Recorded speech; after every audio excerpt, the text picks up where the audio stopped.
I don't return fruit. Fruit's a gamble. I know that going in.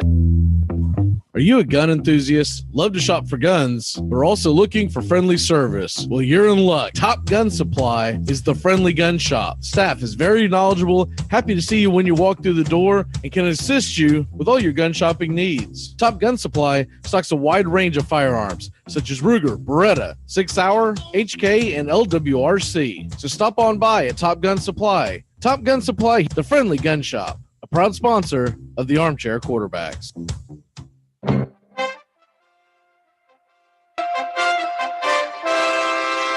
Armchair Quarterback Radio is AFC South country, all NFL season long. They hand it off for Ned. He's driving, and he's in for the touchdown. Wow! Drive starts at the 1 and looking for a little breathing room, and they get that and plenty more. Derrick Henry still going. Stays in bounds. He might go. 99 yards for the touchdown. Unbelievable. 2nd and 10. Empty set. Walk downfield, and that is Hilton again. 1st and goal. Ebron, what a year for him. Eric Ebron, touchdown. Boom. Slant, caught, touchdown. Marquise Lee, and he punched the ball into the stands. Deep, and he's got it. Keelan Cole, touchdown Jacksonville. Stay locked in to the AFC South on Armchair Quarterback Radio.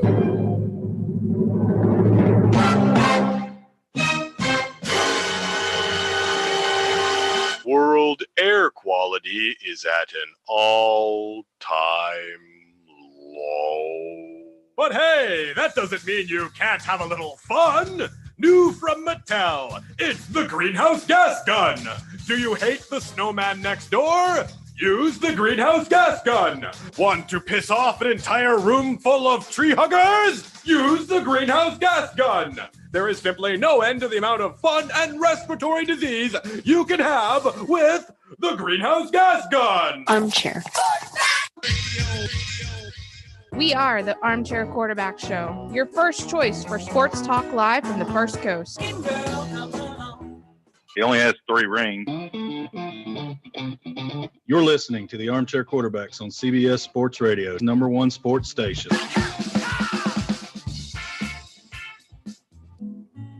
The Armchair Quarterbacks got you covered. Don't miss a moment of Armchair Quarterbacks Masters Week. Arnold Palmer is the Masters champion of 1960. He has birdied the last 2 holes, one of the greatest displays of courageous golf that anybody has ever seen any place. Maybe. Yes, sir. There it is. Can you believe it? Nick Faldo. There it is. A win for the ages. Is it his time? Yes! Oh, my goodness. Oh, wow! In your life, have you seen anything like that? Week-long coverage of the Masters here on Armchair Quarterbacks, CBS Sports Radio. This is what friendship means to me. Having so much crap on someone that they can't ever reveal the crap they have on you. We have been hoodwinked, bamboozled, and flat out deceived. There's something kind of about a kid that's never played baseball. Make sure to listen to the Armchair Quarterbacks. Good enough for us down here in the bayou. Go Tigers and the Armchair Quarterbacks. Morning. Yes. And what a lovely morning. Good morning. Good morning. We've talked the whole night through. Good morning. Good morning to you. I pledge allegiance to the flag of the United States of America and to the republic for which it stands, one nation, under God, indivisible, with liberty and justice for all.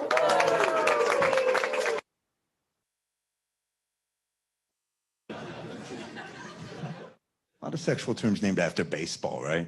First base, second base, if there's grass in the field. play ball. I came up with a new one. I call it rain delay. That's when she's crying.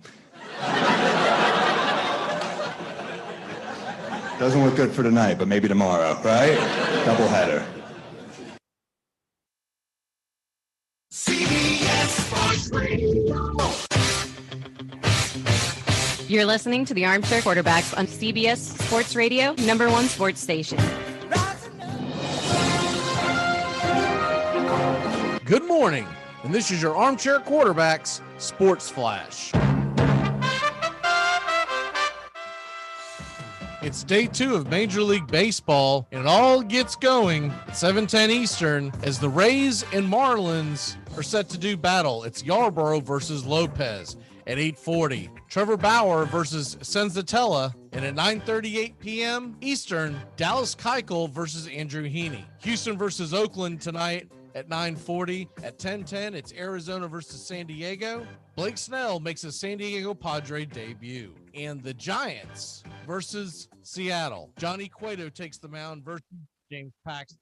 Tomorrow, the men's NCAA tournament and the Final Four stage is set at 5:14 Eastern Time. It's the Houston Cougars versus the Baylor Bears. And at 8:34, UCLA takes on #1 seeded Gonzaga. The national championship is Monday night. Major League Baseball will continue on Saturday at a full slate. It's Yankees, Blue Jays, Tigers, Indians, and Red Sox, Orioles, all at 1 o'clock. At 2 o'clock Eastern, Rangers and Royals, and the Cubs and Pirates. And then at 4 o'clock, you've got the big games. Mets versus Nationals, Braves versus Phillies. Houston will take on Oakland. St. Louis versus Cincinnati at 6 p.m. Eastern. You get the battle for Florida. Rays take on the Marlins. Other late games at 7 o'clock, Minnesota versus Milwaukee, LA and Colorado at 8. At 8:40, it's Arizona versus San Diego. LA Angels take on the Chicago White Sox at 9:07. Alex Cobb versus Lance Lynn. And at 9:10 Eastern, it's San Francisco versus Seattle. Many of these starting pitchers have not quite been set for all the teams. And that's your Armchair Quarterback Sports Flash. Stay tuned for more of the Armchair Quarterbacks radio show and YouTube Live. Please like, subscribe, and share our show today. The Armchair Quarterbacks, your first choice for sports talk, live from the First Coast.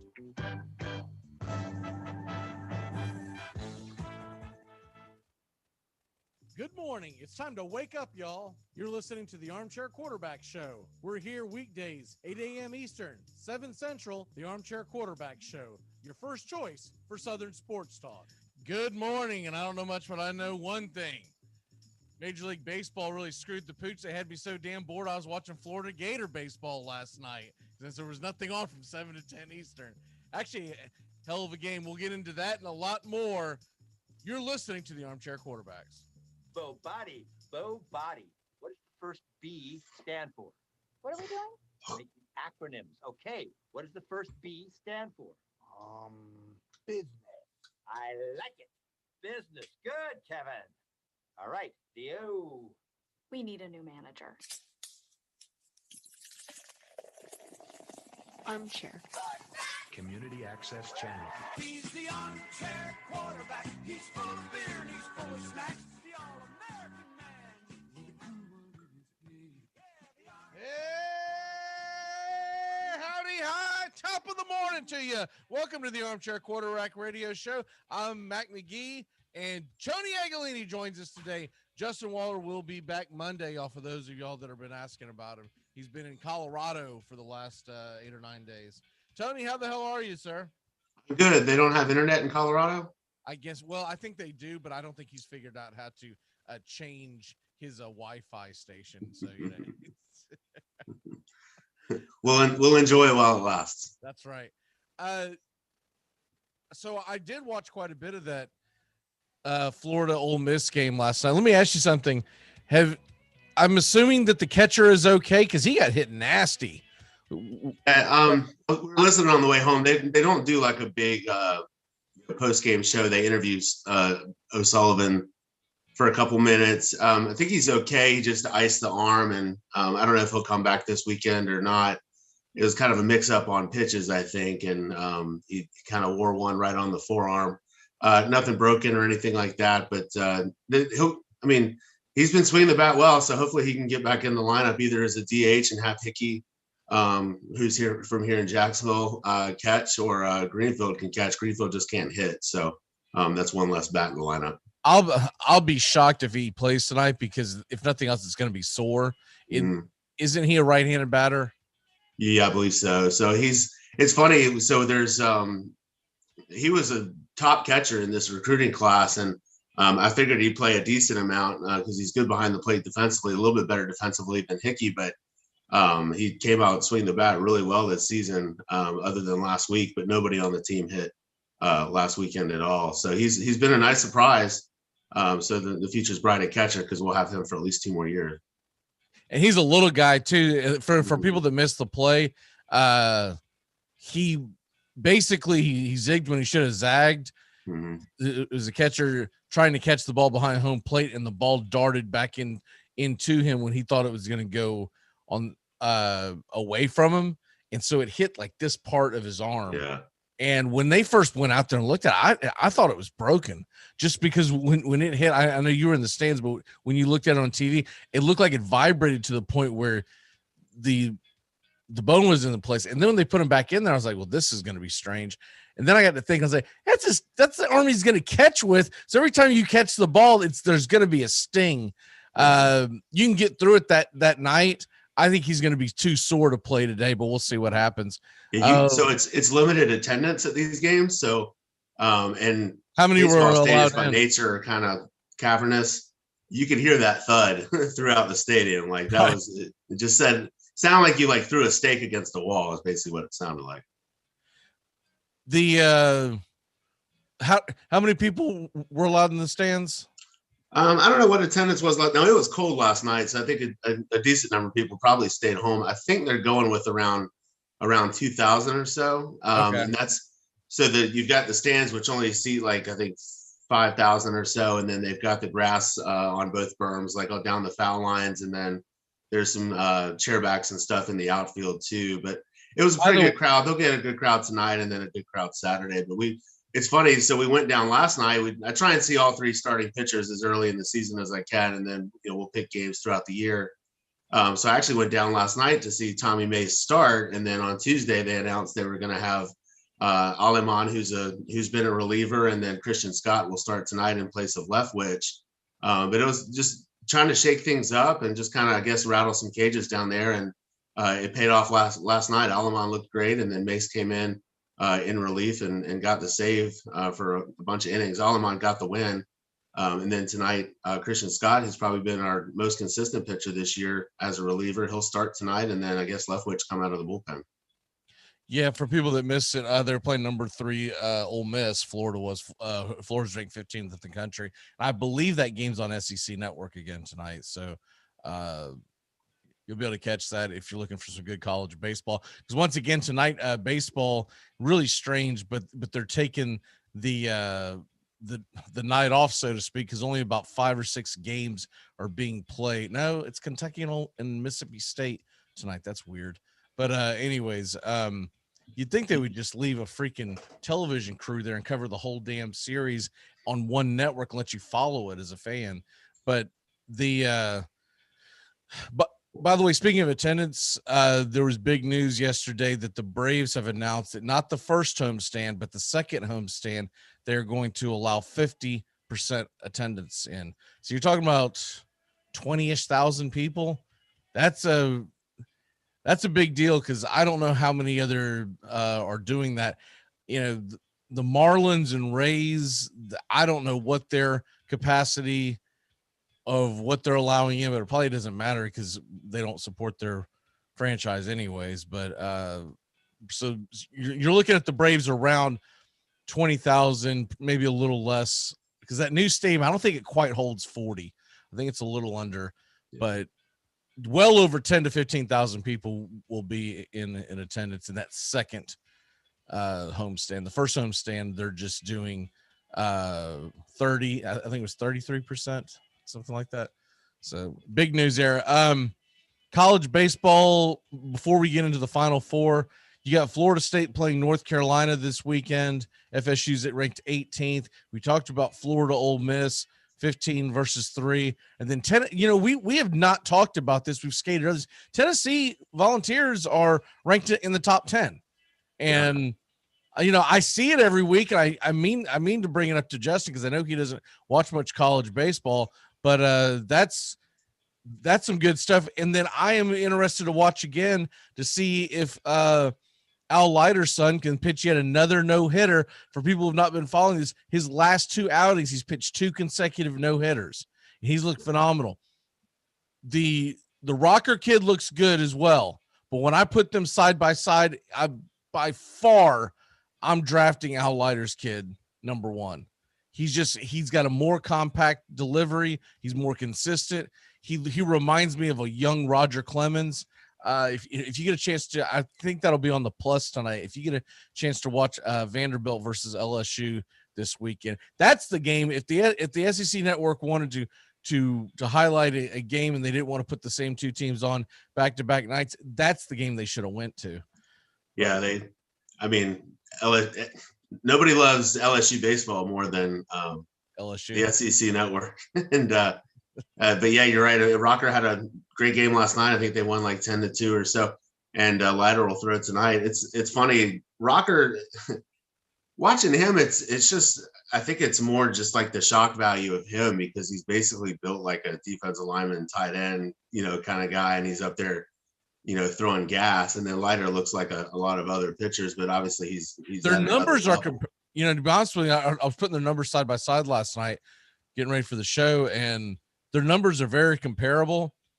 The one thing that Leiter just jumps out on the screen with you at is that the opponent's batting average is like they're hitting like .050.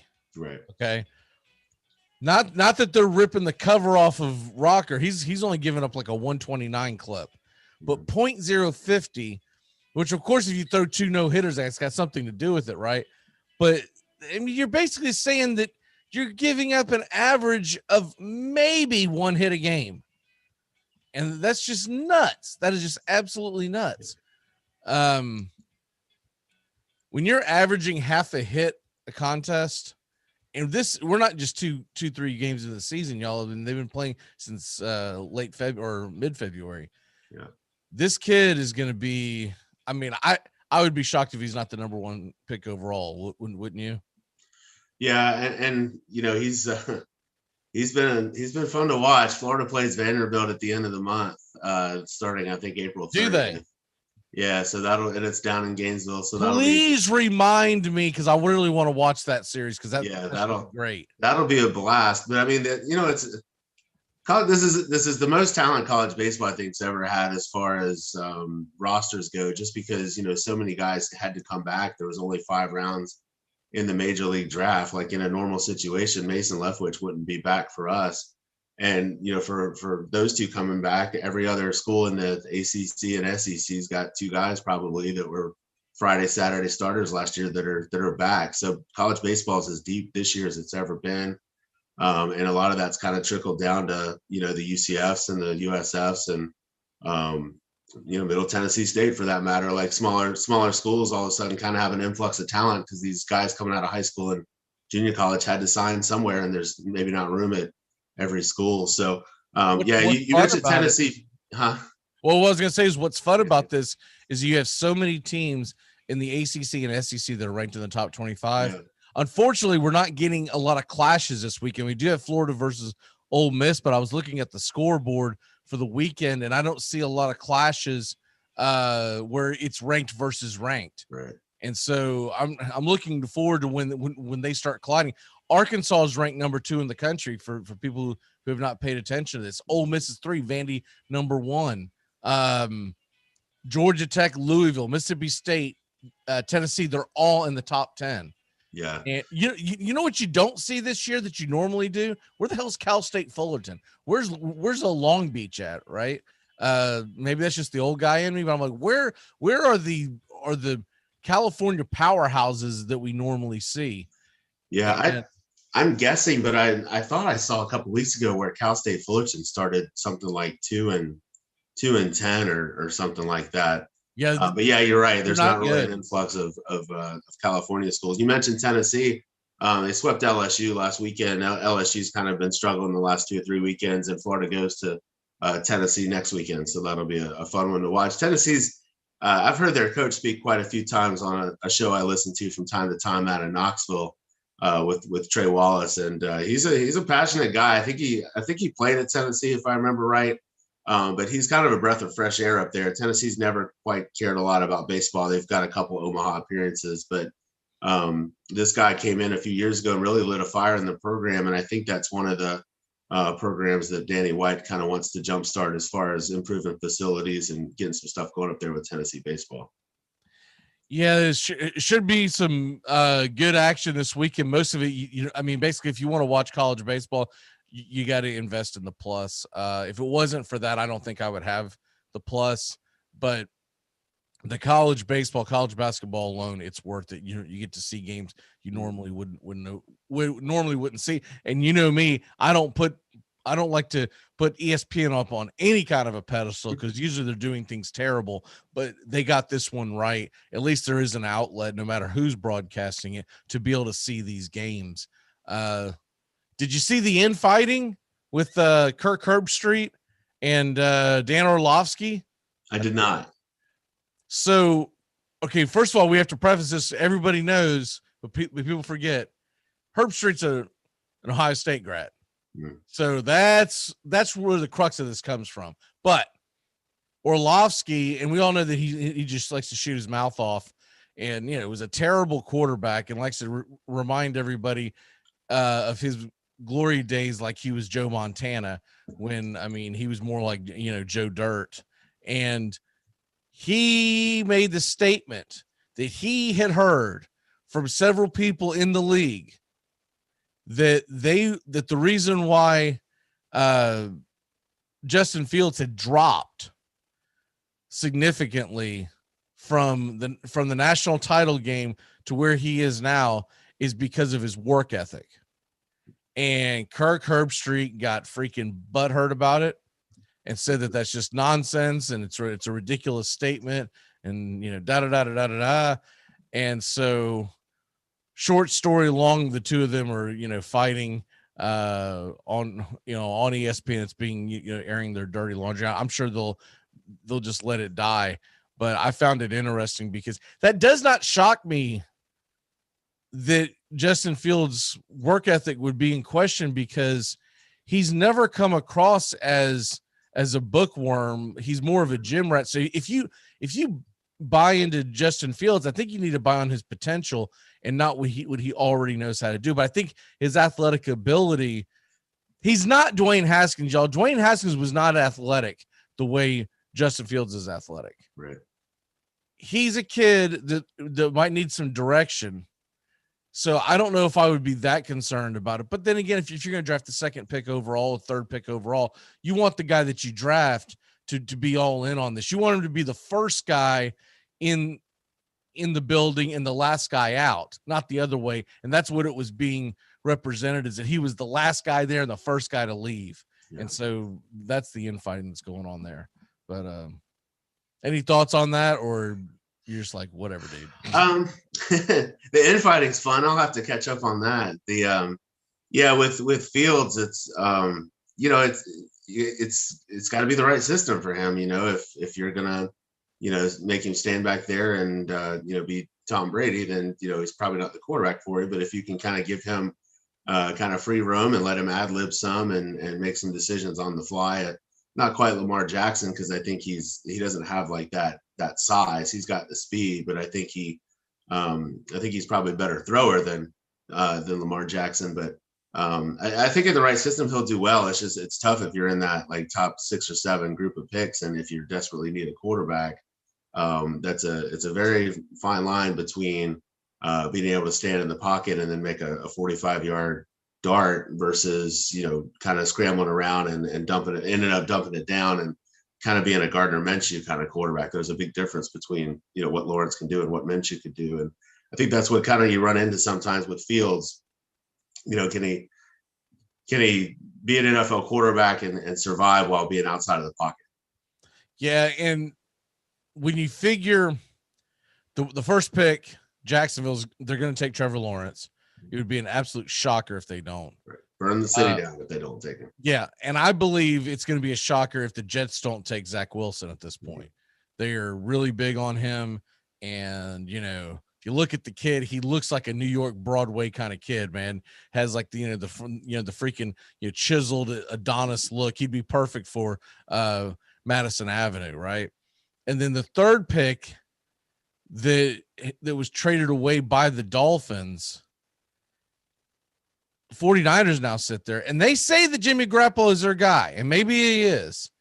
But if they're going quarterback, it sounds like more and more that the number 3 quarterback off the board is going to be Trey Lance, which is a really interesting pick because he is very talented, but he didn't play this year because of the pandemic.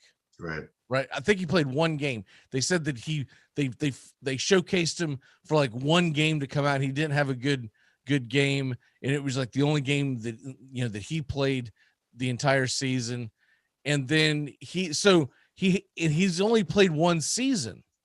So he played one season the year before in not big time college football. And then he took last year off essentially.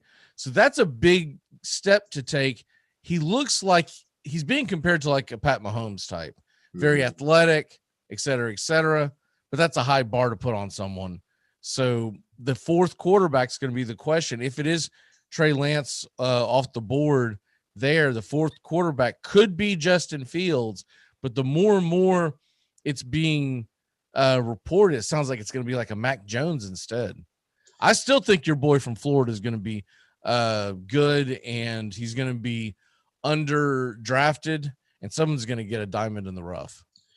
Yeah, I'm hoping he gets, for his sake, I'm hoping he gets picked up by like everybody keeps saying Pittsburgh would be a good fit for him because he doesn't have to play right away with Roethlisberger coming back for at least 1 year and kind of learning that system, I guess, and that kind of thing. So I think for a lot of that stuff, it's all about fit. Like Driscoll, when he got out of the league, he wasn't going to be as highly drafted, obviously, as Trask, but he's a big kid, has a not good arm. He's athletic, and he's still in the league, and he started a decent number of games. But he came in a perfect spot. He was with a couple teams where he really didn't have to play unless the quarterback got hurt, and he can go in there. And if he was terrible, it really didn't matter because he's the backup. So that'd be good for Trask the first couple of years.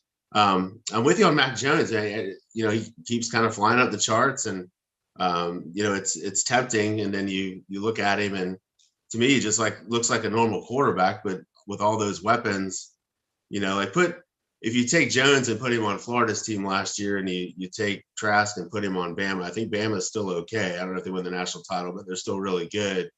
Jones at Florida is probably still pretty good, but maybe it's just me as a Gator fan. I just see him as I don't see a big difference between the two, to be perfectly honest with you. I think they're both good quarterbacks, and I think both wherever they land, they're going to have good careers. I think Jones is being celebrated because national champion, but it's like you said, he had a lot. Now Trask had a lot of good talent too, so it's not like the cupboard was bare. If everyone's seen watch Florida's pro day, and the talent that they had surrounding him was phenomenal. But I don't see a big difference in the two.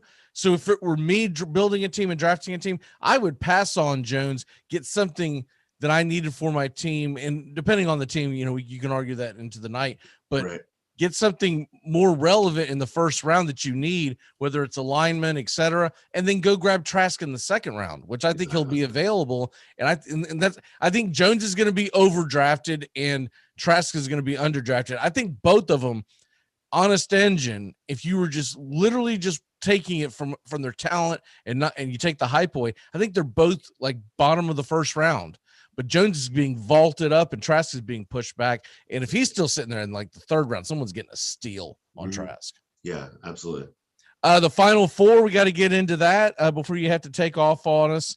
It's going to be a ratings disaster because you've got a team from Seattle a team from Los Angeles in the Battle of the State of Texas. And so no matter how you shake this out, whoever wins and gets to that national championship game, you're not going to have anyone from the East Coast or east of the Mississippi. The Big Ten turned out to be a fraud. The SEC and ACC, we knew that this wasn't their better years, so they didn't get a representative. And then you don't even have like the random Big East team, like a Villanova or something, to bring in the viewership on that end. So I think it's going to be terrible ratings, but it could be pretty good basketball. I really am pulling for Baylor and Gonzaga because I want to see that matchup. Yeah, that's the matchup I want to see too. It's funny. I'm kind of with you. There's not a lot of star power in this other than the Gonzaga kids that are. I think there's two that are going to be probably top 20 picks. And Gonzaga, you're going to have a good villain, Yeah, exactly. And you look at the four programs. I mean, out of the four, I don't really care for UCLA all that much, and I'm not going to sit here and say that John Wooden's overrated, but he only had to win one or two games to get to the Final Four back in the day. But that's probably a topic for another show. I think UCLA is the best story. They basically got their third or fourth choice on coach, and here he is in the Final Four after pulling all these upsets. I almost find myself rooting for them out of the four. Still a little bit bitter about a certain Gonzaga game years and years ago, but it would be good to see Mark Few finally win a national title. Get that monkey off his back. That thing's been. That monkey is now a gorilla, right? It's Gonzaga. No one talks about it because they're way up in the Northwest, and no one pays attention to their program realistically until the dance begins. But Gonzaga is the equivalent of the Buffalo Bills in college basketball. They have been up there, and they have been. At one point, they were the darling because they were the small little college that no one believed could get as far as that they could go. And now it's taken a reverse effect where you're like, just win the damn thing. Are you kidding me with this? What is taking you so long? You always get a top seed. You always get at least to the Sweet 16, it seems like. And then you can never seem to punch it through. This year, the team looks incredible. That offense, they are the opposite of what Florida State does. Florida State stands around and plays street ball.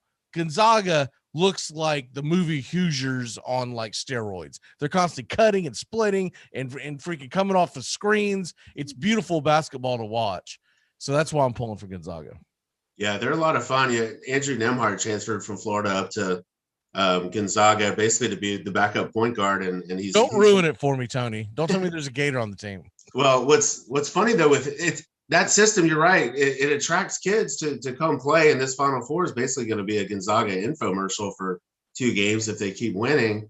But yeah, it's constant motion on offense. Like when Nembhard was at Florida, everybody thought he was in quicksand, and part of it's because he's waiting for his teammates to actually do something so he can get him the ball. But the other part of it is this Gonzaga offense is perfect for him, and there's a lot more talent on that Gonzaga team too. It's easier to beat a point guard if you got some talent to get the ball to. You look a lot better versus passing it to a guy who's going to shoot it over the backboard. So, but yeah, I'm with you. I find myself rooting. Whoever wins that Gonzaga UCLA game is going to be who I root for in the championship. I've never really been a big fan of Baylor's athletic department, and Kelvin Sampson's cheated everywhere he's been. So you kind of wonder when they'll find out about what's going on in Houston.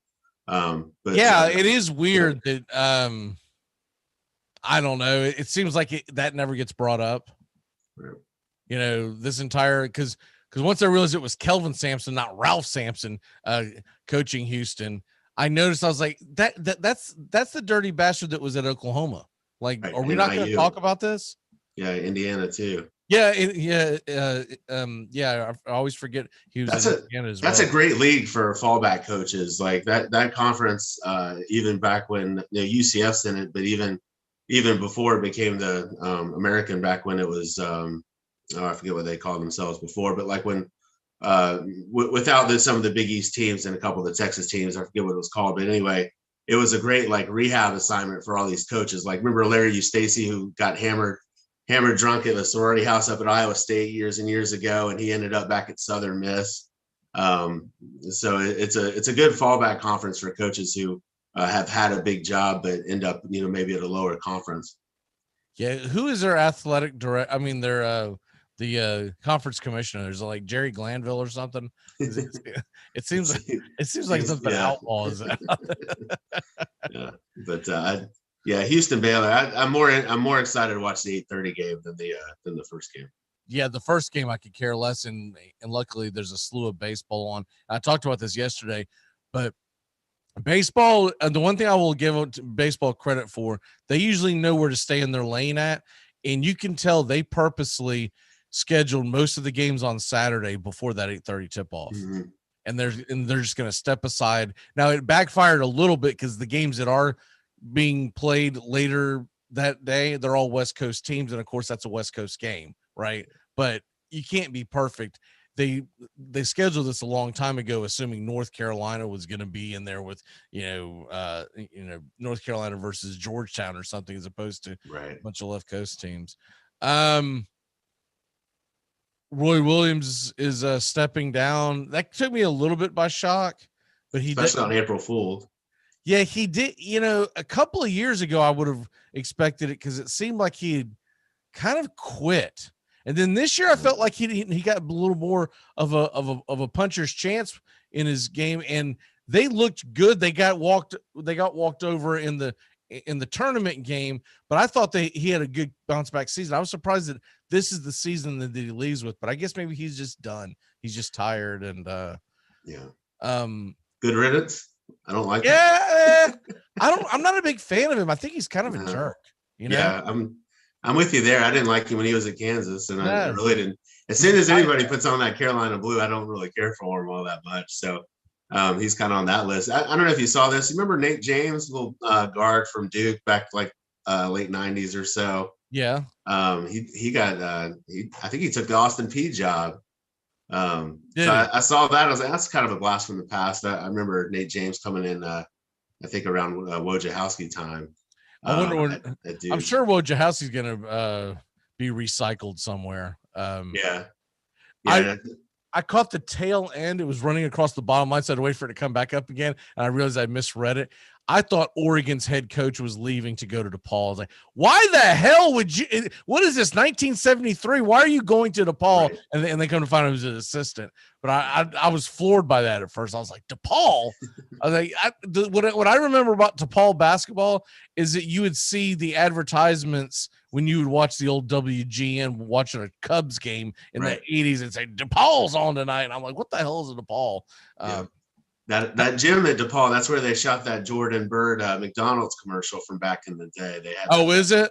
Yeah, it's how I kind of remember it. And I think it's on the way from like downtown Chicago to Wrigley. I think you passed by DePaul on the train. So yes, it is in the unfavorable part of town. Like it's not there's talent that plays there, but the talent that plays in Chicago that is really good, they aspire to get the hell out of there. Like nobody wants to stay in Chicago. It's a dumpster fire. Right. So if you're a kid that lives in the DePaul neighborhood, unless there's something really weird going on with your family or something, you don't want to stay at DePaul. You want to get the hell away from DePaul. You'd rather play in Nepal than DePaul. So I just don't think that thing can be built. I think the guy, they said he'd been an assistant for 11 years at Oregon. I'm like, dude, you should have stayed another, because Oregon's in a much better direction than what DePaul's going to go in. Yeah, that's that old theory. And same thing, like Florida, Coach Mincy took the job at JU, and that's another one of those gigs where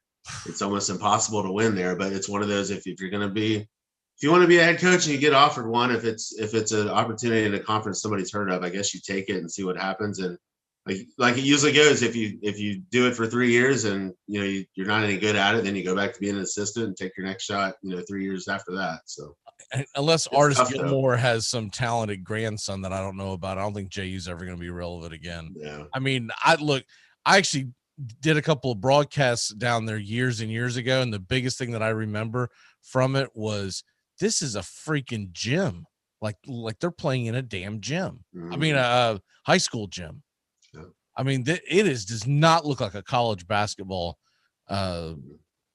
setting at all. Yeah, it looks like it's basically a high school arena. I mean, they were, when I was a kid here, they played at the Coliseum downtown, and back when the Sun Belt had, some name teams, it was, JU, USF, Old Dominion, Alabama, Birmingham when they were good.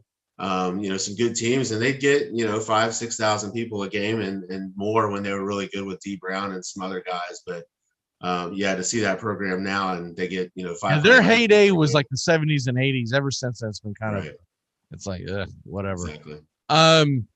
I know you got to run. What's your walk off, sir? Looking forward. I didn't watch any yesterday, but I'll catch some pro baseball over the weekend and golf's last weekend before the Masters. They're in Texas, so we'll see what happens out there. And busy sports weekend headed to Masters week. The Red Sox Orioles game that was not played yesterday has been rescheduled for today. And for people who are wondering, they are going to put it on MLB Network, which is nice if you're a Red Sox fan and you don't live in that area, you don't have the package, because it originally was not going to be televised. So Rays Marlins is, if you're looking for a series to lock into this weekend, tonight, 7:00 Eastern on all your local Florida Fox Sport. No, I guess it's called Bally Sports channels now. Rays Marlins should be a hell of a series. All right, brother. Well, we will see you next week, and I guess we'll be getting deeper into baseball, and of course, some NFL draft will be right around the corner at that point. And the Masters we'll see you next week. Is the Masters next week, or is that the week after? Next week. Oh, hell, that's what we'll be talking about. All right. To hell with what I said. The Masters is here. All right. See you then. Yes, sir. We're going to be back in a flash on the Armchair Quarterbacks. Matt Carr is on the way, and we've got a lot of stuff we're going to get into. Reactions to opening day, and also we'll talk a little more about the Final Four and what's going on in the world of the NFL and the NBA. We'll be back in a flash here on the Armchair Quarterbacks. Keep it locked in here as the weekend is here with us. The Almighty says this must be a fashionable fight. It's drawn the finest people. Weekends in the fall just got a hell of a lot better. Saturday mornings, it's Dixie Football Nation, 8 a.m. to 9 a.m. We talk SEC, ACC, the Big Ten, and more. As the only true Southern football kickoff show on Facebook Live, you don't want to miss it. And now on Sunday mornings at a new time, we're going 11 a.m. Eastern to noon Eastern with the NFL Fantasy Football Stardom Situm Pick'em Show. We do DFS, season-long fantasy, and we keep a winning record against the spread. 8 to 9 Eastern Saturdays, 11 to noon on Sundays. The Armchair Quarterbacks have got you covered all football season long.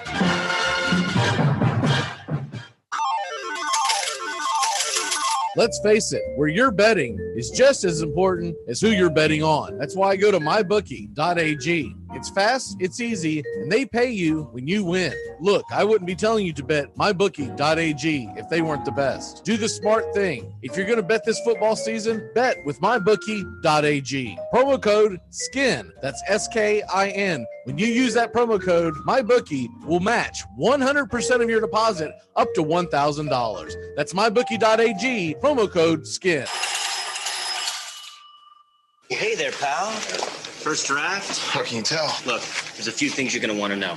Kickers go fast. You're going to take one early. And don't worry about running backs. You can always trade for one later. Cool, thanks. And one more thing. It's good to have you here. You're my friend. Armchair. The Armchair Quarterback Show, weekdays, coast to coast, Southern Sports Talk Radio. Find us on Facebook Live today and tap that Armchair Quarterbacks app. Your first choice for sports talk, live from the First Coast. If you can make a hit with me. ACC football covered like no other here on the Armchair Quarterbacks. Out of the shotgun, third down and about 10. Ward getting some pressure, getting more, gets it away. He's got Fryer wide open. Touchdown, Florida State. That's what Ward will do to you. Georgia Tech 45, Nebraska 21. It's now up to the voters. They look like the number one, don't they? All right, 6 seconds to go. Maurer throws it up for grabs. There's 5 defenders back there, and Neff knocks it down. The game runs out, and Clemson wins the national championship of college football. This is for the national championship for Nebraska.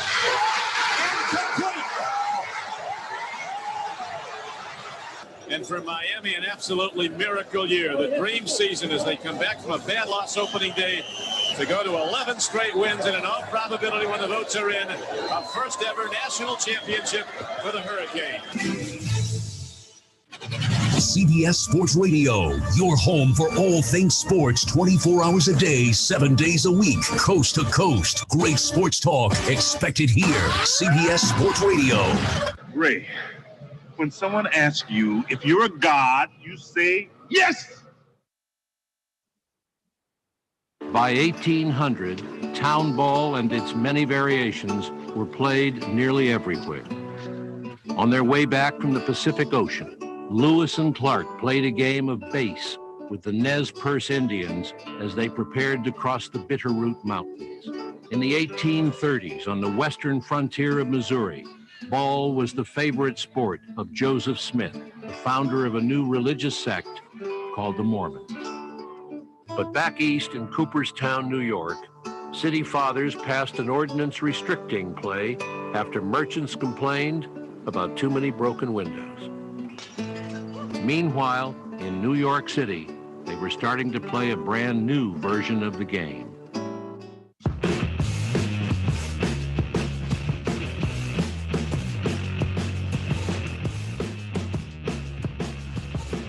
Good morning. Welcome back here to CBS Sports Radio, our YouTube live channel, the Armchair Quarterbacks.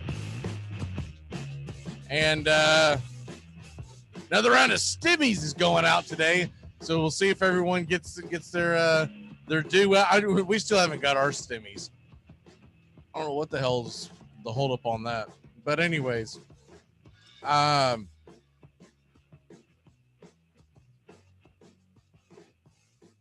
I played that clip going into this because when people ask, why do you love baseball, et cetera, the short answer is because it's been a part of our history as Americans since the day we landed.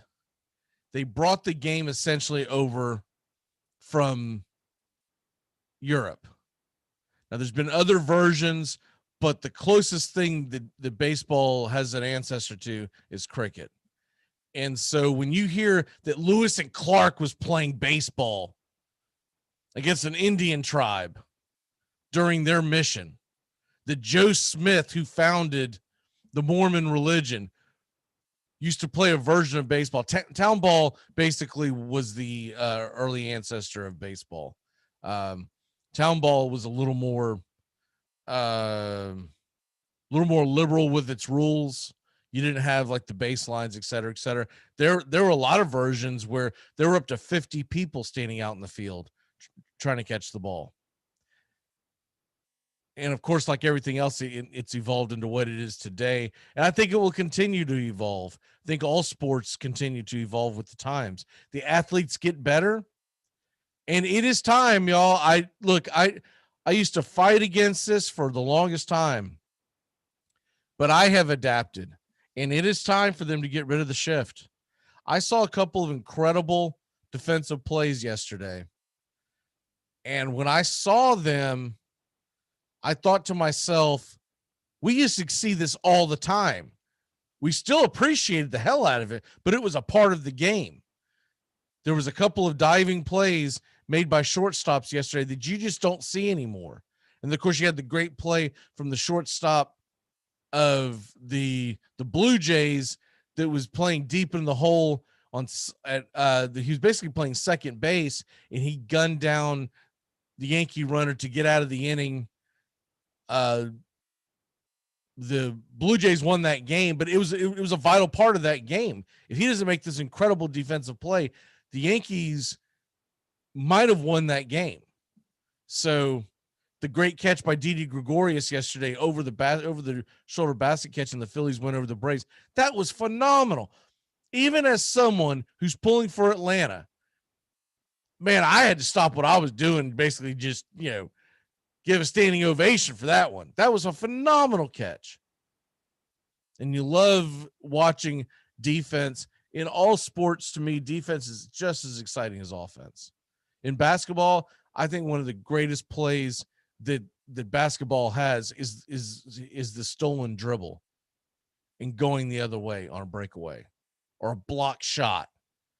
And of course, in when it comes to football, there's nothing better to me than a sack or a pick six that changes the momentum of the game. Hockey, that whole sport's predicated on beating the hell out of each other. So defense is a definite big part of it. Anyways, it's time for the baseball fan to realize that it is time to change. Unfortunately, I think we're going to get the designated hitter, and I don't necessarily like that because I love the strategy. Yesterday, Atlanta had to decide a pinch hit. They bring Pablo Sandoval in, the Panda, and he ties it with the 2-run jack. It was phenomenal.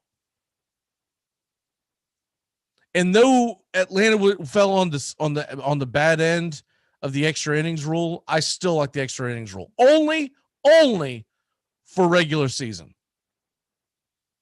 If you can't get your guy from second to home when they put him there with no outs in the inning, then you are not playing smart baseball. Philly didn't even do it the way that, what you want to do is get the guy over. So the first batter should be pulling the ball. If he's a lefty, should be pulling the ball over to the first baseman, which is what Freddie did. And then you've got a guy standing on third with one out, and you just need a fly ball, or if they're going to pull in the infield, a shot in the gap. If they're going to walk you to force the double play, then the guy that comes up, there's a million ways you can get that guy home. If you've perfected the bunt, you can drop a bunt.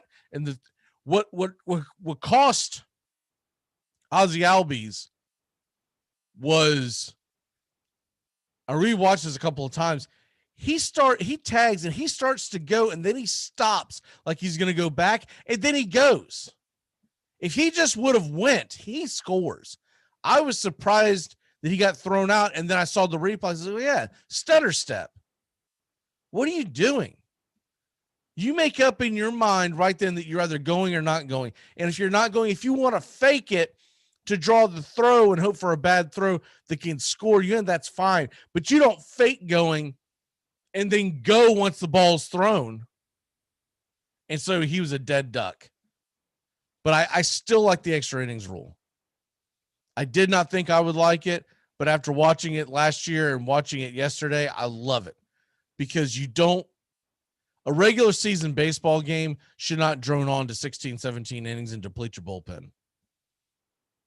Just like a regular season football game doesn't need to go longer than the 10 minutes allowed. You either find a winner or you get off the field and call it a tie in the NFL. At least baseball, you do get a W. Yeah, you could do that goofy thing that hockey does where, well, it's a win. Or it's a loss, but it was a regulation loss, so you still get a point. I'm not a big fan of that. When you get 162 of these things, it'll figure itself out. The top 5 teams in the National League will find their way into the playoffs. And if you're not playing well enough, you're not. They're going to expand the playoffs by next year too. There's going to be a lot of exciting things that are going to happen to the sport to bring more fans in. And it's a shame that they pumped the brakes on it because they had it going on a momentum going into this year. And now we have to deal with the fact that they're not going to bring those same things in. I'm still a proponent that the best team needs a bye. So at most, I want 14 teams in the playoffs in baseball, but I'm really more of a fan of 12. I think 12 would be the sweet spot.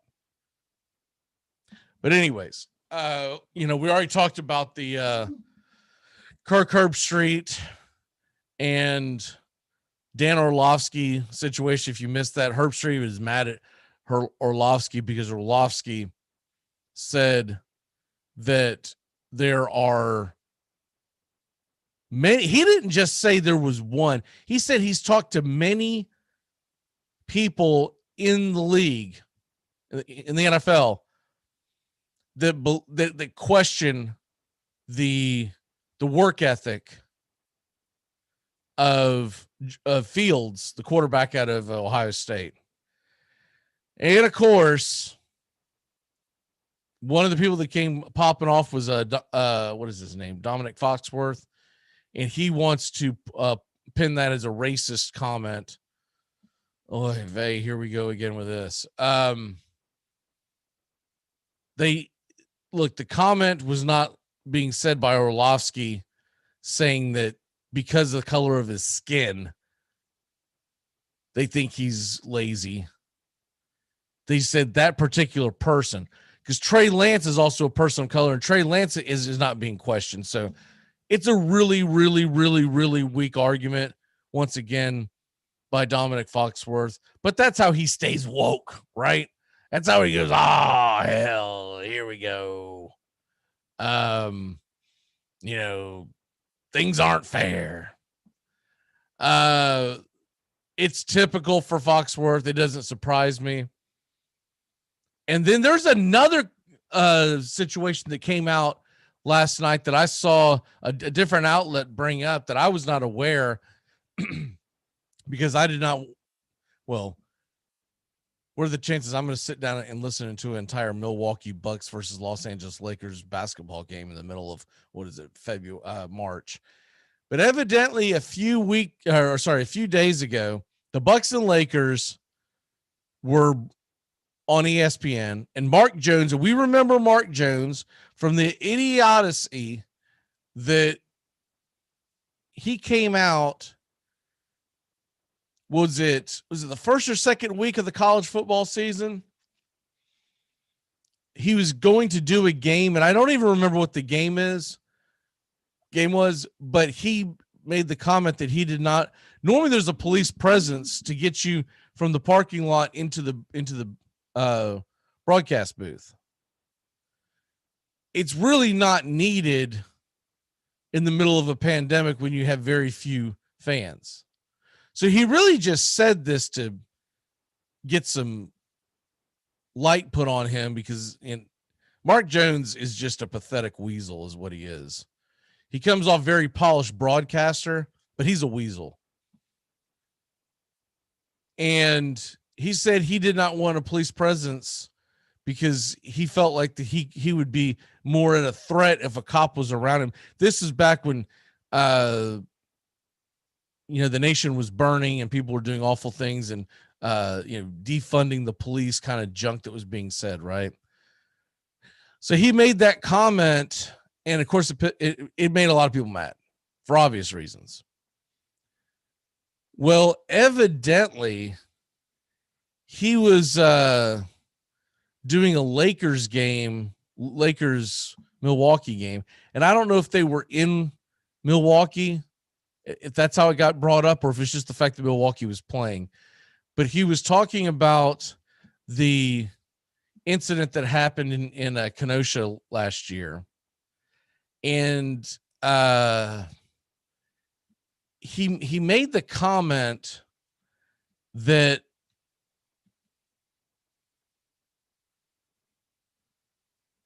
the guy's name's escaping me now, but the guy that had a knife and was in Wisconsin, had a knife and didn't ended up getting shot by the police because he wouldn't drop the knife. And there ended up being any charges put on the police officers because not only did he have a knife, and you could see it in the video, but he also admitted to it. Now, he was shot. He ended up surviving, but evidently Mark Jones got out there and shot his mouth off and said that he was unarmed. And I guess he said it a few times because Outkick was the one that reported it, and it was Clay Travis, their main guy, that basically said that, the fact that ESPN's been quiet on it, I guess they tried to get a quote about it, and ESPN would not respond. Long story short, Mark Jones made a very irresponsible comment and Jacob Blake, that's the guy's name, Jacob Blake. Sorry.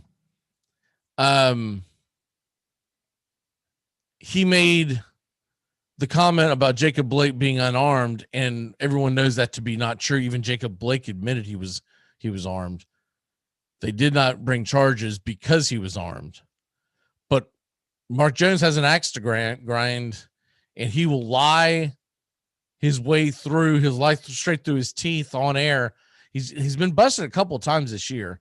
ESPN has done nothing about it. Not a damn thing about it. Not one thing has been done. As far as I know, he still hasn't been. As far as I know, ESPN has done nothing to him. They haven't suspended him, nothing. So he'll continue his junk. And when I see him broadcasting, I purposely change the channel. If I can avoid it, I'm going to avoid Mark Jones. He's a disingenuous liar, and it's disgusting at this point. Real quick before Matt jumps on, he should be jumping on in any minute. We wait his arrival. Scoreboard real quick yesterday. Let's get into what is happening in the world of sports. If you missed it, Yankees dropped the opener at home to the Blue Jays. Blue Jays had a great opening day. How about the Tigers? They hold on and win 3-2. That game was in the snow. I watched like 2 or 3 innings of that. Once the snow lifted, I lost my interest. But that game was in the snow to start off. And Miguel Cabrera started the whole thing off with a 2-run home run. Barely got over the fence. It was insane. Milwaukee, they win in extras against Minnesota 6-5. The Pirates beat the Cubs. How about that? Kyle Hendricks looked very, very pedestrian at best. Of course, it is just day one. The Phillies beat the Braves. Both Nola and Max Fried looked really good yesterday, I thought. I'm not convinced that Nate Jones is a decent. He's got a decent release, and it was an unfortunate bounce that ended up getting the win. But putting him in that high leverage situation, I feel like that they didn't manage that bullpen right with Atlanta. I felt like that they brought their big guns in just a little early. The Cardinals beat the hell out of Castillo and the Reds. Castillo gave up 8 earned runs in 3 innings. Insane. And then you got the Royals. How about my Royals? 14-10 winners over Texas. What a game that was. I had that on the whole time. That thing was exciting. San Diego comes roaring back and beats Arizona. The Arizona bullpen just fell apart. San Diego wins 8-7. And the Rays versus Marlins. Rays get the first win of the year. They score a run in the 8th and win 1-0. Colorado upsets LA. The Dodgers take one on the chin to start the season off. It's game 1. People need to quit panicking. I saw so many things on Twitter. Dodgers fans, Braves fans, Yankees fans. Calm the hell down. It's game 1. Other games that happened late last night that you probably missed. Angels beat the Sox 4-3. The Astros pounded the A's 8-1. Greinke looked sharp once again. And Seattle wins in extra innings 8-7 over the San Francisco Giants. Baltimore and Boston was rained out. They'll play again today, or they'll try it again today at 2:00 Eastern. Eovaldi versus Means in that opener. Let's go ahead and take that break. When we come back, Matt Carr's joining us. And, I always try to wait for him to show up and then try to go to break. And I think he just sits there and watches the show and then jumps on. We're going to have a discussion about this. I'm always waiting on this guy. He's always like a day late and a dollar short. We'll be back in a flash here on the Armchair Quarterbacks. Keep it locked in here to CBS Sports Radio.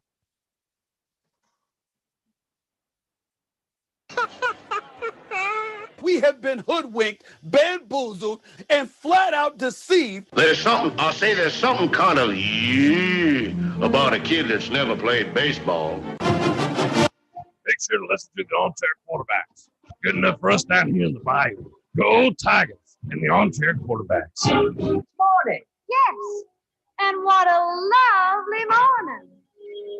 Good morning. Good morning. We've talked the whole night through. Good morning. Good morning to you. Allegiance to the flag of the United States of America and to the republic for which it stands, one nation, under God, indivisible, with liberty and justice for all. Told myself I need to stop drinking, but I'm not about to listen to a damn drunk that talks to himself.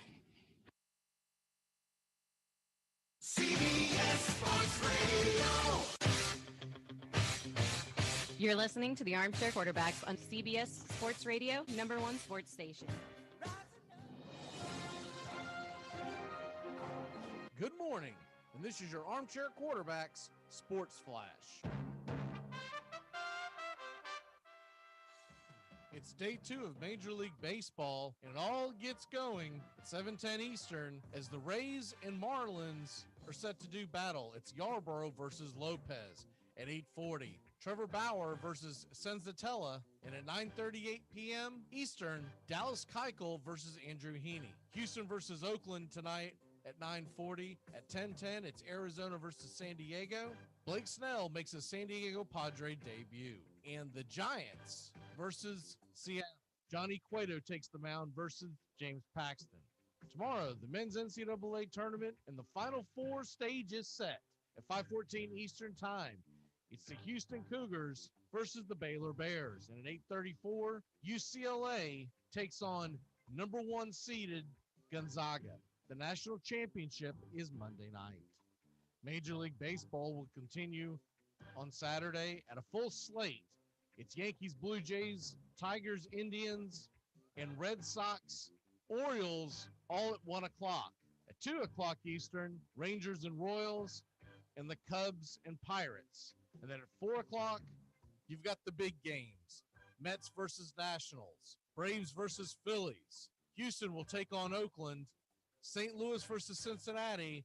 At 6 p.m. Eastern, you get the battle for Florida. Rays take on the Marlins. Other late games at 7 o'clock, Minnesota versus Milwaukee, LA and Colorado at 8. At 8:40, it's Arizona versus San Diego. LA Angels take on the Chicago White Sox at 9:07. Alex Cobb versus Lance Lynn. And at 9:10 Eastern, it's San Francisco versus Seattle. Many of these starting pitchers have not quite been set for all the teams. And that's your Armchair Quarterback Sports Flash. Stay tuned for more of the Armchair Quarterbacks radio show and YouTube Live. Please like, subscribe, and share our show today.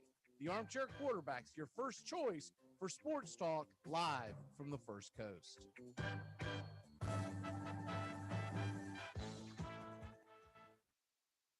It all starts with just one thing.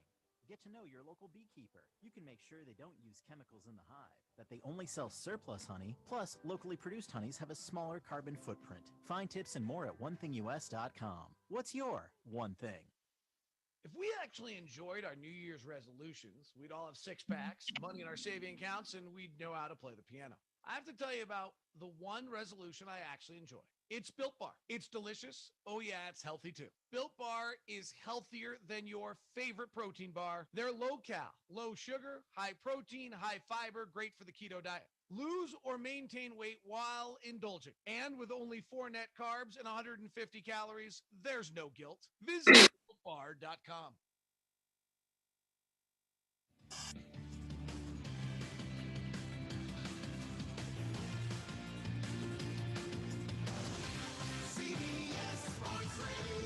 Armchair.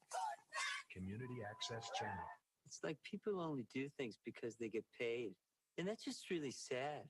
Look, you can stay here in the big leagues and play by the rules, or you can go back to the farm club in Aurora. It's your choice. Yes, and it's the choice of a new generation. I've been hoodwinked. I've been bamboozled. Left for dead. I've been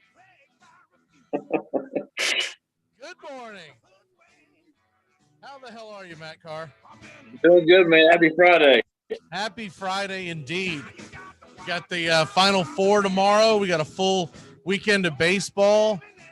Oh, I'm so glad baseball season's here. No more downtime till October. After October, you don't have to worry about what you're going to watch on a random Tuesday. You just say, "What the hell game is on?" Let me just dive into that. Let me put some money that I don't have on. Right. The Orioles versus the Giants. Let's see what's going on with that one today. Did you It catch was any baseball? I watched a little bit yesterday. I watched the Dodgers Colorado game yesterday. It was just my favorite part of the game I watched was just seeing fans in the stands, man.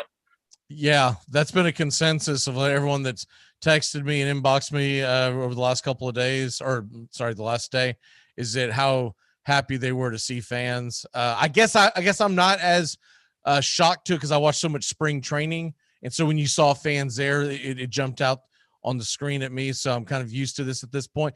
But I was talking about this in the first hour. The news that the Atlanta Braves said that not this first homestand that they're going to play next week, but the second homestand, so somewhere in late April, they are going to allow 50% capacity. So Are they going to allow an All-Star game? We'll get into that in 1 second. 33% capacity in the first one. Yeah. Did you happen to watch the Baseball Tonight pregame show yesterday leading into the Yankee game? Okay, so Carl Ravitch interviewed Rob Manfred, and his woke agenda came in with wanting to know if Major League Baseball was going to play the All-Star game in Atlanta. So you bring the commissioner of baseball on, and he basically trapped him. There's no good answer for you to give when you're the commissioner of a sport because you don't want to piss off either side. Plus, you don't want to make your sport about politics, right? Right. And I thought it was such a slimy thing that Carl Ravitch did. And I used to really enjoy him. But what I've watched over the last calendar year just really shows me the colors of his, woke agenda, however you want to say it. Right. He was one of the ones telling people that we shouldn't play baseball at all last year. And he's really just turned into a really disgusting person. Between him and Mark Jones, I like to see a cage match where they both fight to the death. In Atlanta. And they both lose.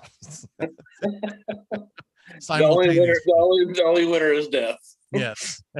Simultaneously. But it's a terrible thing.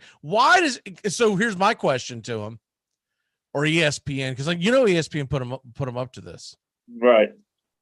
Why? I don't know if you saw my tweet or not yesterday, but I said, why the hell aren't they asking this about the Masters, which is being played in Georgia next week?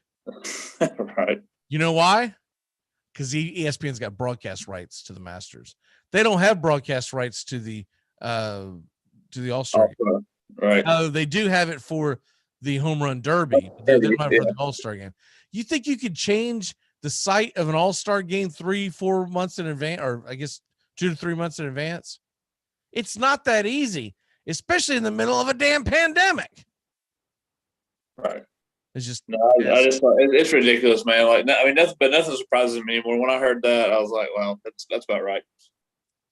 What outlet did you see that on? It was a talk. So it was something to do with Biden. I was reading with Biden talking about it, and it was something. Yeah, exactly. So I mean, I didn't pay much attention, but I knew I was going to bring it up today, talking about it. The crazy old man in the basement. We should be playing baseball in Georgia. Okay, whatever. Now I really hope we piss everybody off and win the World Series. I mean, what are you crying about, Biden? They rigged the election in Georgia so you could be the president. Shut the hell up and move on. And it was something to do with the. I don't know. It's just a weird situation. I don't know. I leave it out of sports, man. Like, it's been too long of a year. Right. He's just a jackass across the board. I mean, he can't leave things like that alone. And anyways, Figure out how to walk up the damn stairs before you worry about other things there, buddy. The funniest part about that video, it's not even him. He fell 3 times. He fell 3 times going up. It's when he gets up so confident and just salutes. I'm actually surprised that he was was able to get up, because a man that age falls like that. I'm sure it was pure adrenaline, but He's sitting there cussing himself every fall. He's like, come on, Joe. Come on. Well, especially when they made such a big deal about when his predecessor came down the ramp on that aircraft carrier and was, people were making fun of him because they felt like he was going down really slow. Well, it was a really slick surface, evidently, and it wasn't stairs, and there were no handrails. Right.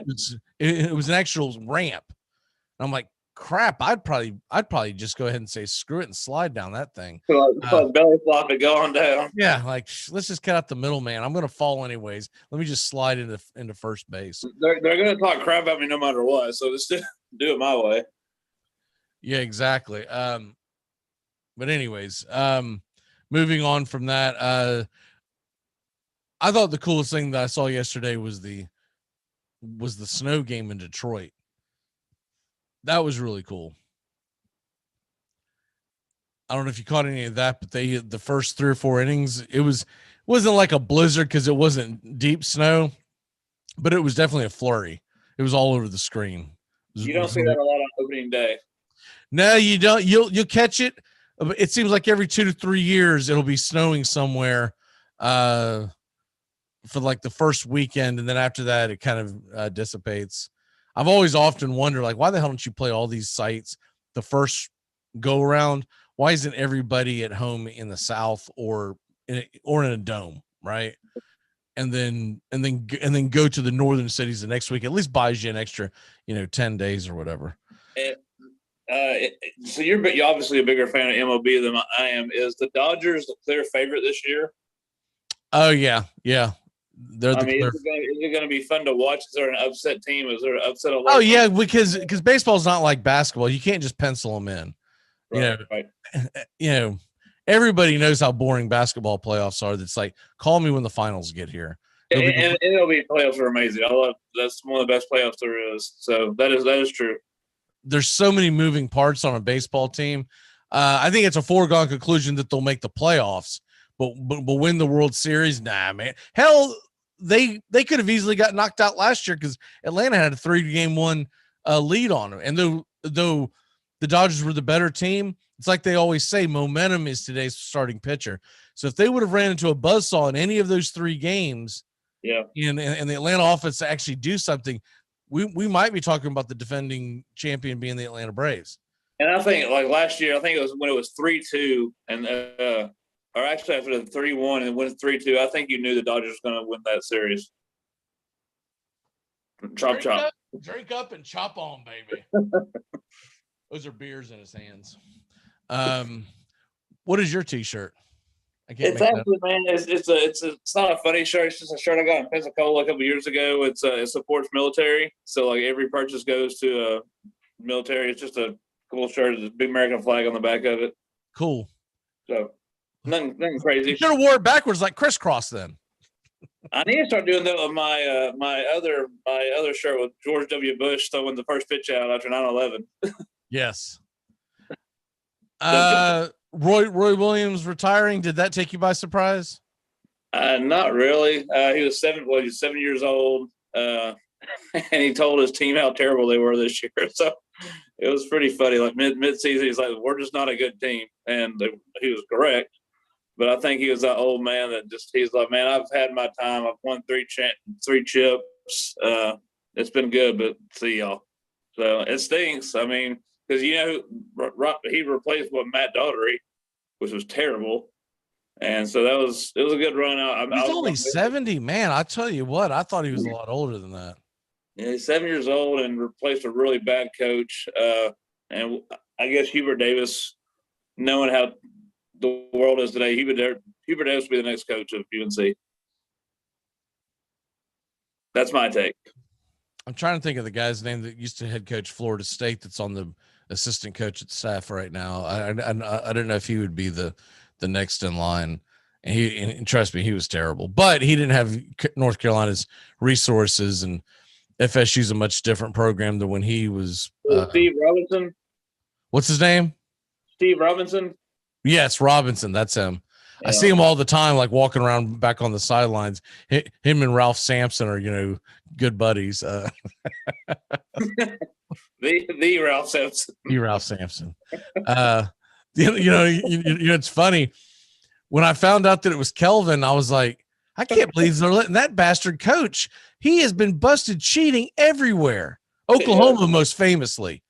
I'm surprised that he's even allowed to be. I thought he would have moved on to the NBA as an assistant somewhere. I'm surprised that dude's even allowed. He's cheating. He's got Houston in the Final Four. There's something dirty going on there in Houston. The other candidates that I read, which it was Porter Moser from Loyola, Chicago. I've heard that name, which that would be a neat little jump for him. I've also heard Brad Stevens. But honestly, Brad Stevens going to North Carolina. Yeah, but if Brad Stevens is going to leave Boston, he's going to Indiana. So I also think Brad Stevens just go to another NBA team, mainly because they can pay him more. Right. Unless he just really doesn't like the NBA. Which, I mean, he's did very, very. Which, stand in line. Nobody likes the NBA anymore. It's all junk. It's pretty bad. I mean, and he might want to go back to college and just have fun again, because it don't look like he's having fun this year. Honestly, if I were him, unless Indiana's like a dream job or something, I'd take some time off. Yeah. I still don't think he's a bad coach. I don't think he's a bad coach at all. I think he's hamstrung by Danny Ainge. Oh, yeah. 100%. Danny Ainge does not bring in that piece that he needs. And it seems like he refuses to do it. And he keeps thinking he's going to draft in. He's going to look like a genius. Just go get the damn guy. I can't believe we didn't get Cousins, honestly. We didn't get Cousins. We didn't get Aldridge. We didn't get, the hell's the other idiot's name? Blake Griffin. He didn't get any of them. No. We're not going to get a homeboy from Detroit that's going to go sign with the Lakers. Drummond. Drummond, yeah. He didn't get any of them. Yeah. There's nobody left. I do believe it was addition by subtraction, getting rid of Theis, but because now you got the Time Lord playing more minutes, and I honestly think that's a smart thing. But man, every time they show that damn replay of Ozzy Albies doing a stutter step coming from third to home, like, what are you doing? Just go. And he literally got thrown out by that stutter step. Like he was trying to fake him out from the outfield. What are you doing? Was he trying to deke the defensive back that was chasing him? Whatever. It just pissed me off. I love baseball. It makes me miserable every day. Baseball time, though, honestly, when I was in college and growing up, like opening day baseball, I would skip school for that. That was the best time of the year. So it is going to be back, especially after last year, just seeing the 60 games. It's going to be a good year this year. Check out my take on this, though. And I just want to get your opinion for someone who's not a dieharder. I know you like baseball, but you don't live, eat, and breathe it, right? You're more NBA. Right. If you're going to do opening day, and look, they've done this forever. You do opening day, and then most teams take the next day off. They will have games. They always have like 5 or 6 games, but half the league takes the next day off. Why start the season on a Thursday? It's really weird to have the Friday night off. Right. Why not start this on a Wednesday? Take Thursday off. Have a full weekend. And have a full weekend. Right. Or do like they used to do, and they used to start it on Monday. I don't get that part. That part's weird.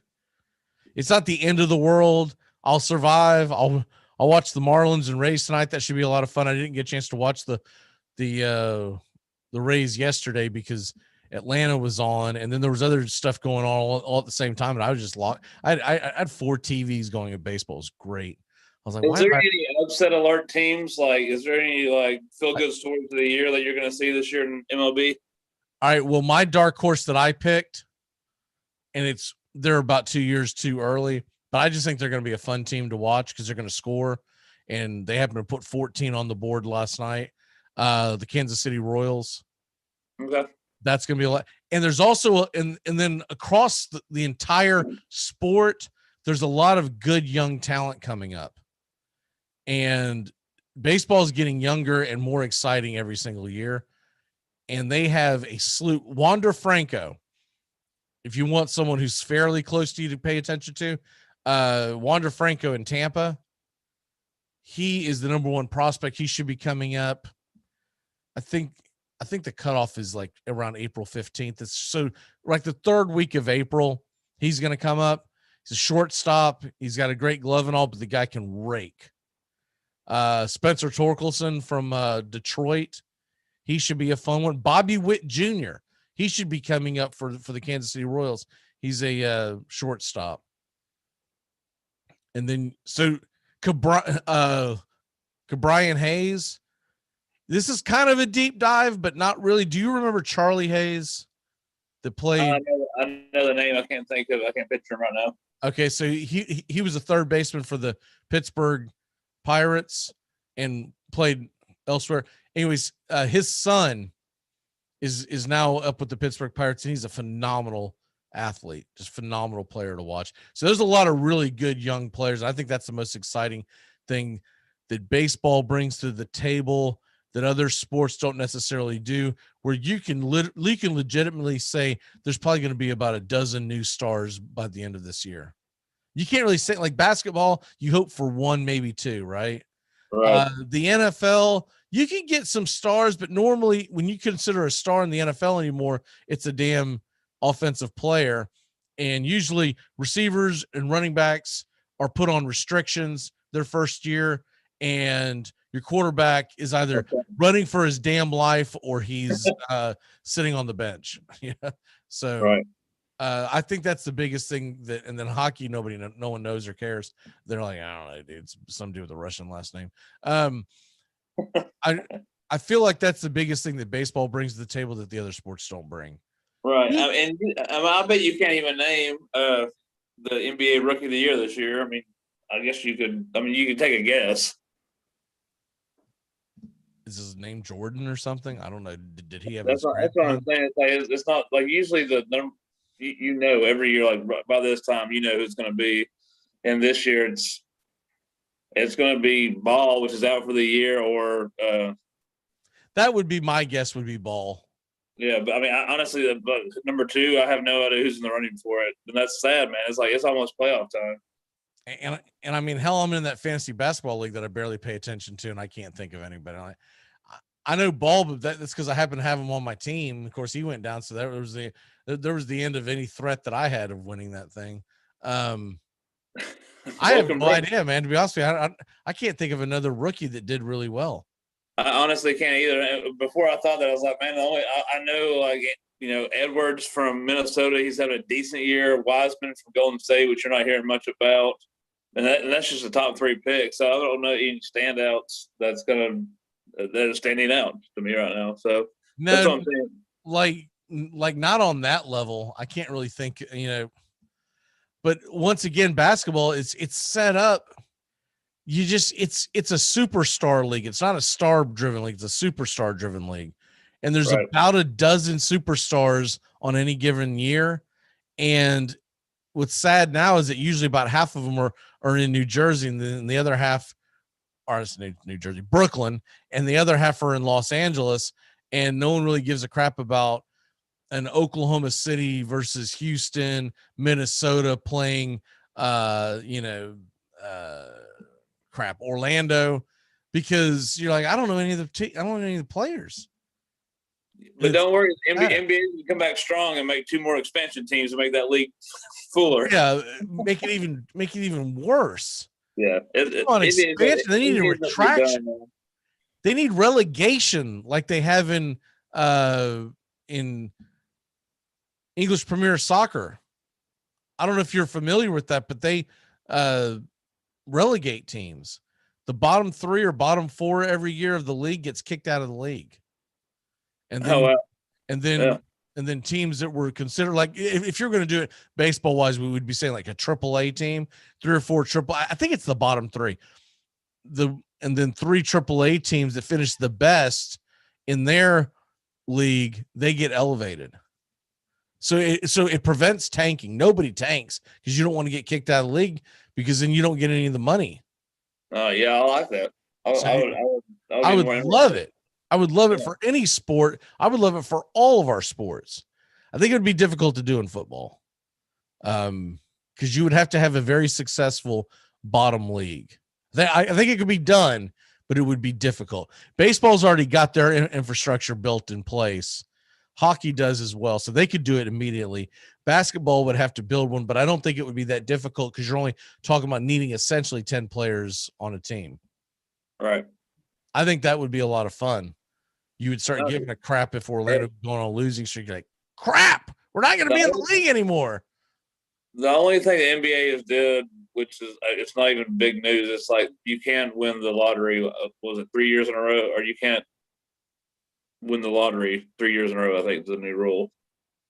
Yeah, but I mean, what are the chances of that? That's what I'm saying. Like, NBA is, I don't see the NBA. That should be 2 years in a row. You should be able to win the lottery twice in a row, right? They're doing that because they're making a New York Knicks rule or something, so they can give it to them 2 consecutive years.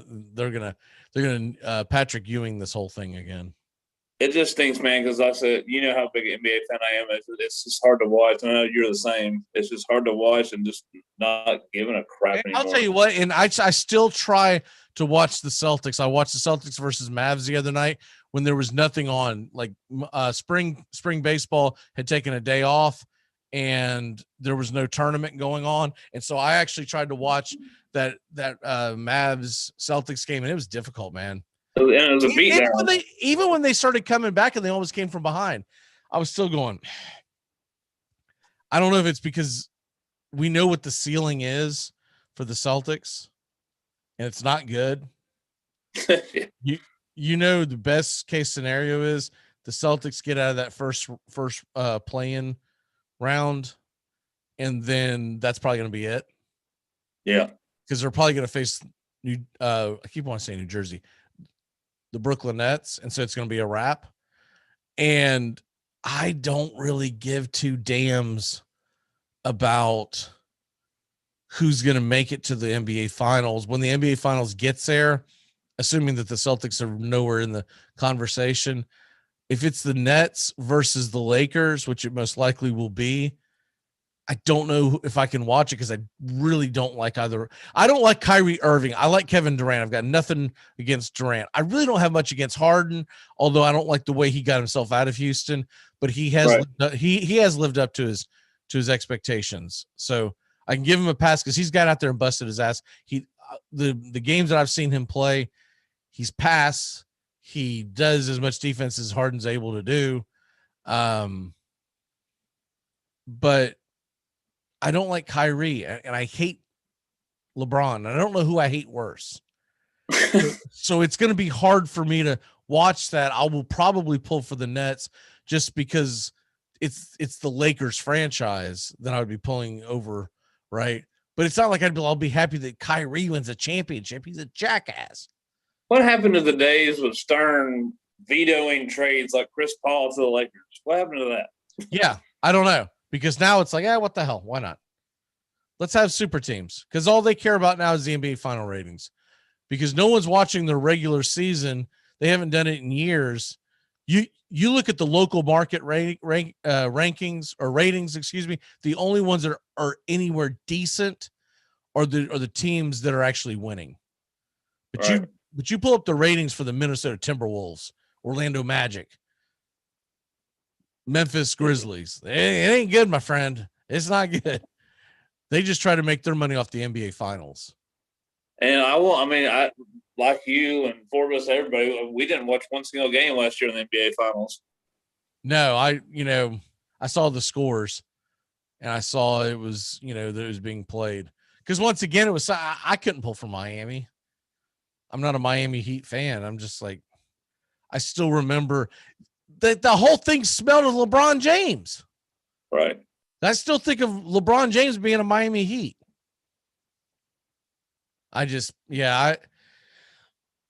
mean, they get to the conference finals, and I think there's a real chance someone could upset one of those two. Maybe I'll pull for Milwaukee to beat the Nets. Maybe I'll pull for the Clippers to beat the Lakers.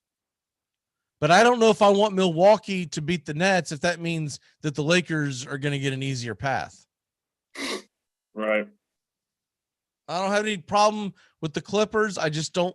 It just seems like the team to beat's going to be the Lakers. If it goes chalk, I won't watch the finals. Yeah. I mean, if Utah gets in there, that'd be fun. If we got a Utah versus Milwaukee, that'd be a lot of fun. The NBA will not let that happen. Yeah. They would cringe. But wait, we got Utah and Wisconsin. Great. Sweet. Bet those ratings would be great.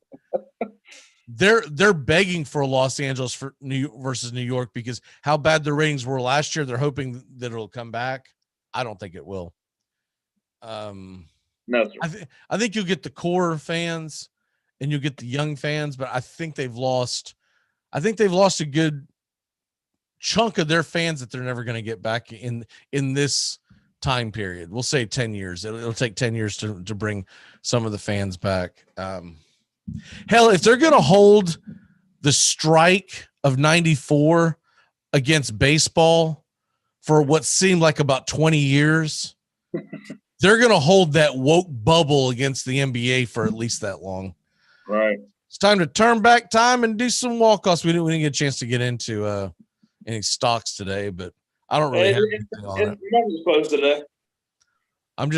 I'm hoping for mine to go up, and that's all I've got on that one. I haven't heard any good stuff this week.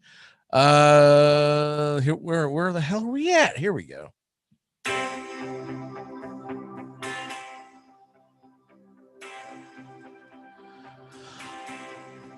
Some of these things that pop up, I'm like, really? They've got this as a turn back time?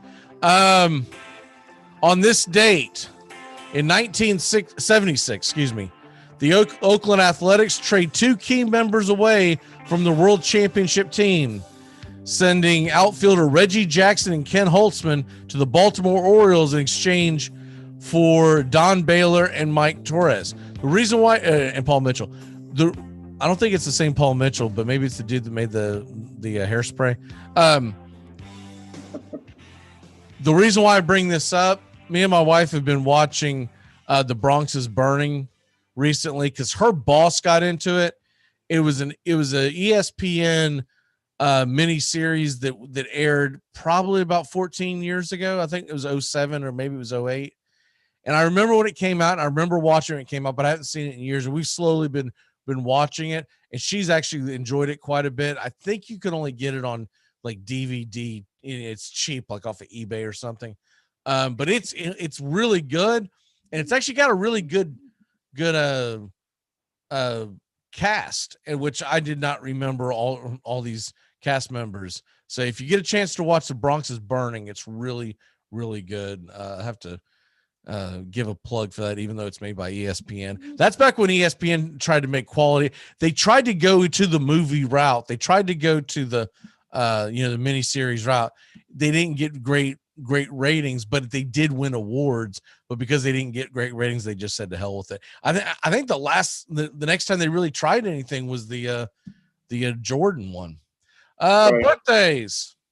It's your birthday today. What does that mean? Happy birthday. Let's see, how old is this bastard? You're still alive. Good for you. You made it. One more day. This was actually a really dull one today, but I'm going to go ahead and throw one out there. Remember Rory Sabatini, the South American golfer, won the Masters in 2007, by the way. So it's right around that time frame that I was talking about that movie. He is only 45 years old, and I would have thought he would be like 65. I haven't heard his name in forever. I don't know if he still plays. I don't He remember the last does. time I heard his name. He's very, very cheap on DraftKings, just let you know.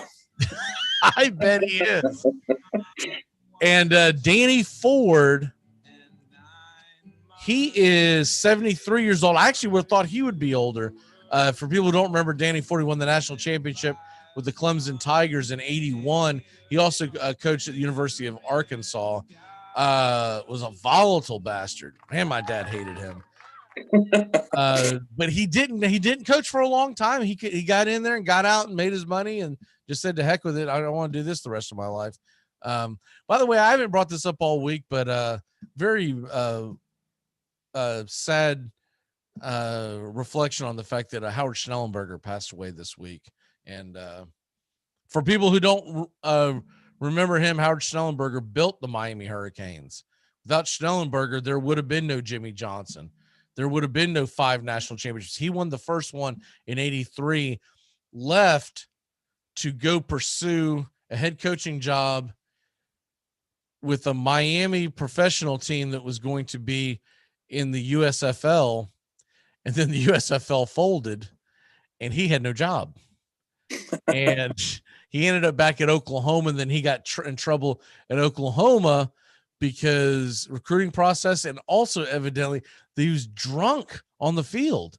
Like during practice, they said that he would keep like straight whiskey on ice in his class. Just hey, get that tackle right. And that is frowned upon. I'd say that drinking problem began right about the time that the USFL folded. He was, wait a minute, I did what? I left the national champion Hurricanes to go coach a team that now doesn't exist. Well, that's a bunch of horse crap. What's your walk-off for the day, sir? Just have a good Easter weekend, man. Didn't get to enjoy it last year, so get to go home. Right, it's Good Friday. Yeah, have some fun with the family this weekend. I made it. I made it all the way through my Lent. What was your give up? What did you give up? Red meat. That was not easy. Red meat. And I mean all. I mean, we didn't have pepperoni on our pizzas. We didn't have nothing. Good for you, man. That's terrible. And I feel like I gained weight. By the way, starting next week, I'm going to start a weight loss challenge. Anyone that wants to join in, I won't embarrass people. We won't tell our actual weight, but we're going to keep up with our weight once a month. We'll do this on an honor system, and just report how much we have gained or lost. I've been waiting for Justin to come back because he started walking. And so I'm hoping that good for him. He made it. I mean, he started walking with his wife at night, like around the neighborhood to lose weight. I don't mean like he started walking, like, he got out of his hover round finally. He made a good job, man. Got out of the chair. Good for you.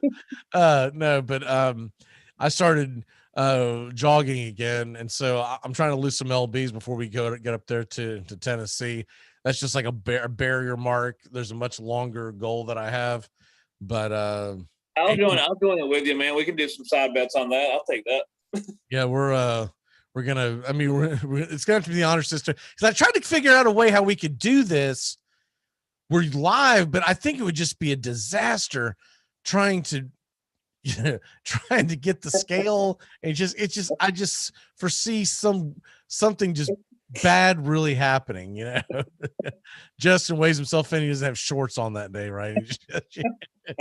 I can just see something terrible happening from this. Yeah, honor system is the way to go on this. We're sitting there scratching our asses, and that's what the camera's picking up.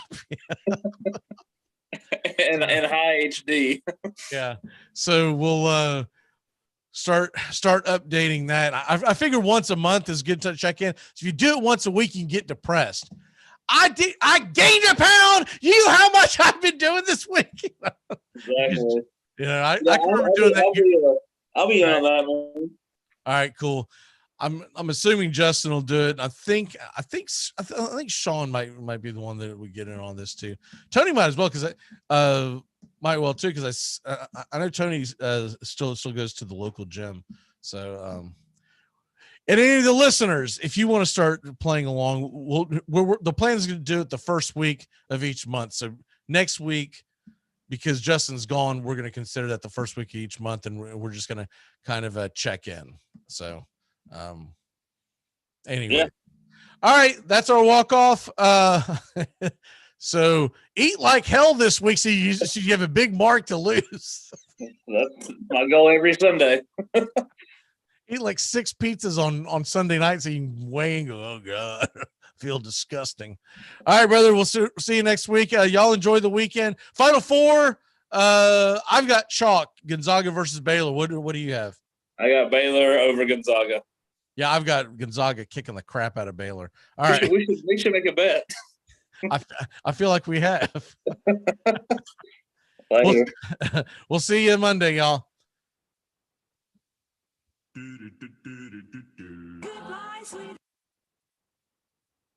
It's Friday, working stiffs.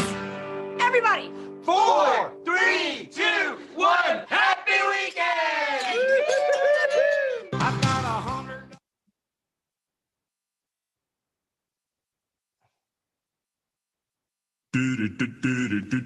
Goodbye, sweetheart. Well, it's time to go. We're back tomorrow with another show. Well, unless we're fired, we'll talk to you then. Goodbye, sweetheart. Goodbye. Goodbye. Guys and gals, it's time to go. We'll see you on the next show. Same bat time, same bat channel. Thanks for listening to the Armchair Quarterbacks on these CBS Sports affiliates and catching the show on YouTube Live. We're here weekdays, 8 a.m. Eastern, 7 Central, 5 Pacific. Find Armchair Quarterbacks on YouTube Live today. Please subscribe and share and take us everywhere you go. The Armchair Quarterbacks, your first choice for Southern sports talk, live from the First Coast. Gonna get another cigarette, please. Can